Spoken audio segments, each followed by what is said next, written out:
Tonight, our exclusive investigation exposed this Arizona dentist was given a dental anesthesia permit based on highly suspect credentials.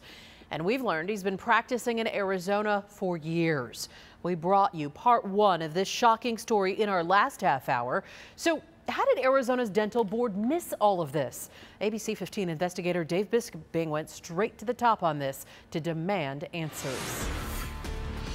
Dave Biskobing, ABC15. Dr. Pankaj Goyal won't answer our questions about allegations of fake, forged, and fabricated information he submitted to get his dental anesthesia permit and put people to sleep. I think I'm going to ask you to leave. Thank you. You know who else won't tell us anything? The dental board, the very people whose job it is to license anesthesiologists and keep you safe. Weeks ago, we sent them our evidence about Dr. Goyal and asked them how this happened and what's being done about it now. The new board members. But Executive Director Elaine Huguenin refused to answer our questions, and we learned through multiple sources.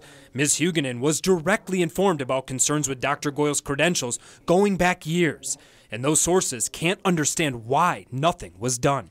Good morning. It's because of the secrecy and the serious public safety concerns We have some very serious and troubling questions that we decided to address the dental board directly at their most recent public meeting and spoke during public comment. and I want to show you what he submitted with his application. We blew up Dr. Goyal's credentials and we showed them the certificate, letters, signatures multiple people and organizations told us were fake and forged. Now, obviously, all this raises a lot of questions. So several weeks ago, we reached out to Ms. Huguenin directly in email to ask how this happened, why this happened, and what's going to be done about it. We also explained how Ms. Huguenin won't give us or the public any information and would only email us to say investigations are confidential. If there was an investigation, well, that raises a whole lot more questions about this board's competency.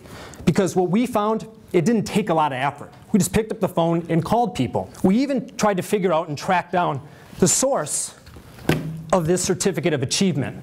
And it wasn't hard. And you have your laptops open so you can check this out. Open Microsoft Word, click New Document, type Certificate, and you'll find a template with the same border, font, and graphics as the anesthesia degree submitted by Dr. Goyal. And since your executive director won't tell us and the public what's going on here, please consider this a request for comment to all of you, the board members, to let the public know what's going on. After our public comment at the beginning of a 15-minute break, we tried giving the executive director another chance to explain.